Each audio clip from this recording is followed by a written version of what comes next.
Bem-vindos ao Talk Conexões que Inspiram, gravado aqui no espaço da Casa Prates, na Casa Cor Paraná 2025. Hoje nós vamos falar sobre como a arquitetura responde ao mundo ao nosso redor, como a natureza entra e também transforma essas conexões. A gente tem natureza e criatividade, técnica e emoção, e a conexão entre os que projetam e os que habitam.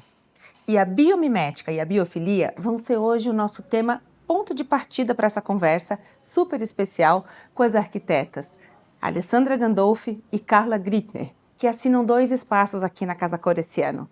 Carla e Alessandra, obrigada por estarem aqui, sejam super bem-vindas. Obrigada.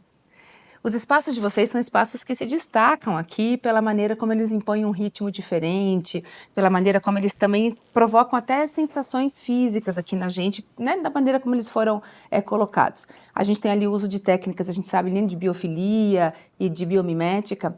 Conta um pouquinho pra gente qual que é a diferença entre biomimética e biofilia e como que isso está inserido no espaço de vocês. Tá.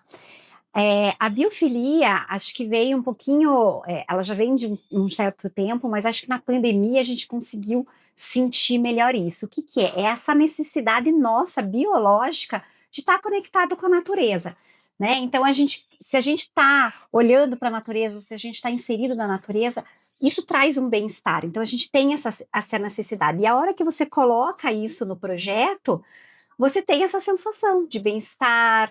Por exemplo, num projeto comercial você pode obter produtividade, qualidade, né? E a biomimética é um pouquinho diferente. A biomimética é uma ciência que se inspira nas estruturas da natureza. Então, você observar o que a natureza tem de inteligente para obter projetos mais eficientes, mais sustentáveis. É lógico que a biomimética é um porte maior. As pessoas normalmente se inspiram para projetos arquitetônicos, por exemplo, o Museu do Amanhã. Então, você, por exemplo, no Museu do Amanhã, observar como que as folhas recebem a luz do sol e como que elas fazem a fotossíntese lá. E daí, como que você pode aplicar isso na arquitetura? Então, eles criaram, por exemplo, células fotovoltaicas para poder gerar energia. Então, isso é um exemplo macro, né? Então, como que a gente colocou isso num exemplo micro, que é o exemplo da sala de jantar entre casulos, né? Então, essas estruturas complexas na natureza, que o casulo é um deles, então, eu tive um contato muito grande com a minha mãe, que foi professora de ciências, e isso também vem muito de encontro com o tema da Casa Cor esse ano, que falava de confluência de saberes, que é você, hoje em dia, né, Carla, quando a gente projeta, não é só apenas mais arquitetura, é engenharia, é ciência, é biologia, né, natureza, psicologia, né, Exato. a gente tem que ser psicóloga também. Então, como que você conecta tudo isso, né? E aí, quando a minha infância toda eu convivi com a minha mãe, e ela tinha uma caixa cheia de insetos. E aí Legal. começou a me lembrar, como que eu Né? como é que eu posso trazer essa natureza, né? E aí lembrei, né, das abelhas, eu gosto muito de mel e tal. E o casulo é uma forma que ele acolhe, né? Então ele tem essa forma acolhedora e ele tem uma eficiência térmica. Então a biomimética é trazer alguma eficiência para o projeto, né? E aí os casulos, do jeito que a gente colocou, a forma com que a gente colocou, o ar sobe e você consegue manter melhor a temperatura do ambiente. Aqui para Curitiba é super legal, né? E depois essa forma acabou virando uma função, por exemplo, que é a adega, né? Então a gente criou casulos que a gente recebia os vinhos. Então você pode criar alguma conexão, né, com a natureza e que tenha alguma eficiência. Então acho que essa é um pouquinho a diferença. Mas não quer dizer que a biofilia não esteja dentro da biomimética também, né? Porque são formas, né? Formas orgânicas. Faz parte da biofilia, porque porque te remete às montanhas, às ondas do mar. Então as pessoas normalmente acham que biofilia é simplesmente colocar planta, mas não. É muito mais além de materiais, tudo isso vão te evocar a você estar na natureza, né?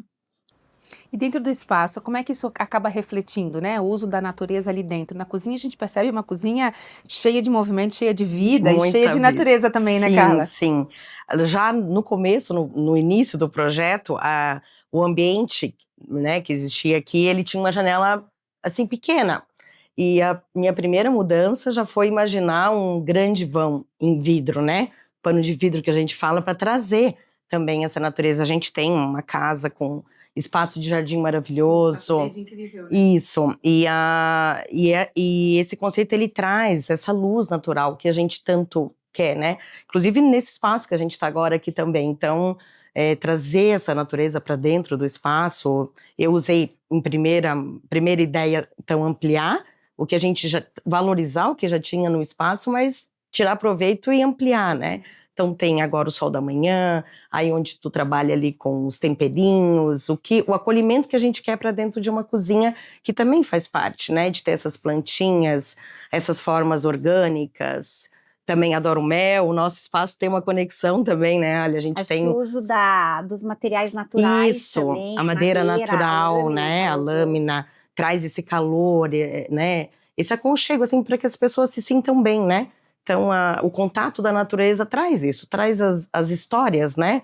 Como a Ali falou, da mãe dela, da família, né? Então, eu também vim de uma cidade do interior, meu contato sempre foi extremamente com a natureza, a gente fazia casa na árvore, então isso já vem desde a infância e a gente sempre tem que colocar isso no projeto, né? Os clientes também pedem muito, então, esse contato.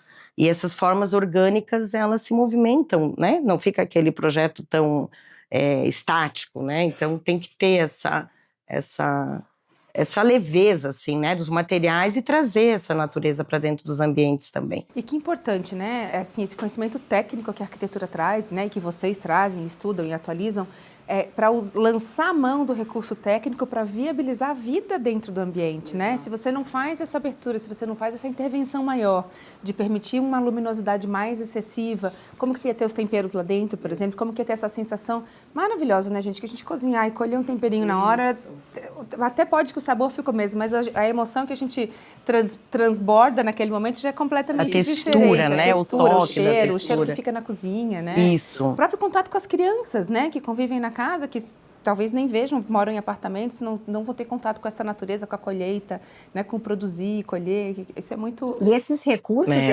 esse conhecimento, né, que a gente acaba tendo, é importante, porque muitas vezes, igual você falou, o cliente quer, mas muitas vezes ele não sabe exatamente o que ele quer. Ele gosta da natureza e tal, quer dentro para casa, mas o que você pode fazer, né? Porque tem muitas vezes que você não tem exatamente alguns recursos. Então, assim, você pode trabalhar com cores, você pode trabalhar com formas, com texturas, com materiais, e aí o resultado é a sensação que aquilo vai dar para o cliente. Isso. Então, às vezes ele não sabe pedir, mas como que a gente vai intervir para criar aquela sensação com essa do toque, mistura, né? De toque. tudo, de texturas, de tudo. Então, o que a gente pode trazer para o ambiente? Memórias afetivas. Então, é você entender ali, né, o briefing, a questão do projeto e saber o que você pode colocar naquele projeto. Você falando assim nessas sensações, né? Os espaços de vocês são espaços, como a gente falou, de muita utilidade, de muito ritmo numa casa, né? O lugar de comer e o lugar de preparar, a cozinha e a sala de jantar, são lugares de uma convivência e de muita gente reunida, né? E trabalhando e convivendo. Mas, ao mesmo tempo, eles são espaços que, quando a gente está ali, a gente também tem uma sensação de pausa, né? A gente tem uma sensação gostosa ali de um aconchego, de uma pausa também. Como que vocês chegaram nesse equilíbrio, assim, entre um lugar que acolhe, acalma e, ao mesmo tempo, né, junta tanta gente, tanta função? Tanto movimento, né?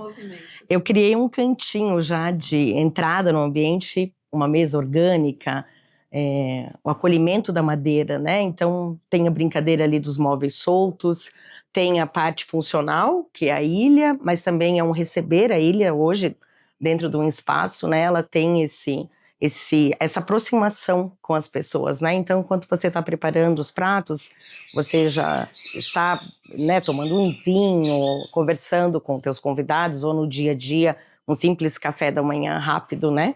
Na correria do dia a dia.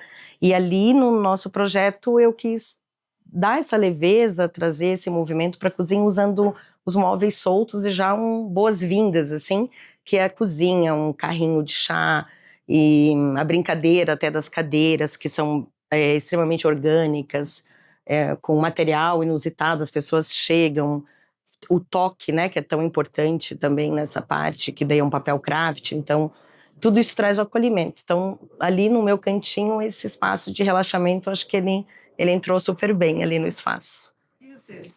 Então, a minha sala é uma sala de jantar. Eu acho que sala de jantar é um lugar de conexões, né? De Sim. encontro de pessoas, de encontro de ideias. Então, a gente criou uma mesa, né? Então, eu desenhei essa mesa e a gente trabalhou com linhas orgânicas, linhas diagonais, para você aproximar mais as pessoas, não ficar aquela mesa cartesiana, né? Um na frente do outro.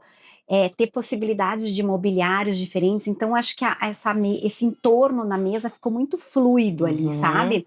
E fora isso, eu acho que a gente acabou criando uma experiência sensorial, porque através da iluminação, que eu acho que é um ponto também bem importante no projeto, você cria sensações diferentes. Então, tem horas que a gente colocou pontos focais na mesa, que é para você iluminar a mesa. Então, dependendo do uso que você quer dar, na hora de jantar, a gente coloca o ponto mais focal. Aí, de repente, depois já está lá no cafezinho, você consegue colocar só a iluminação indireta. Então, a gente tem os casulos retroiluminados.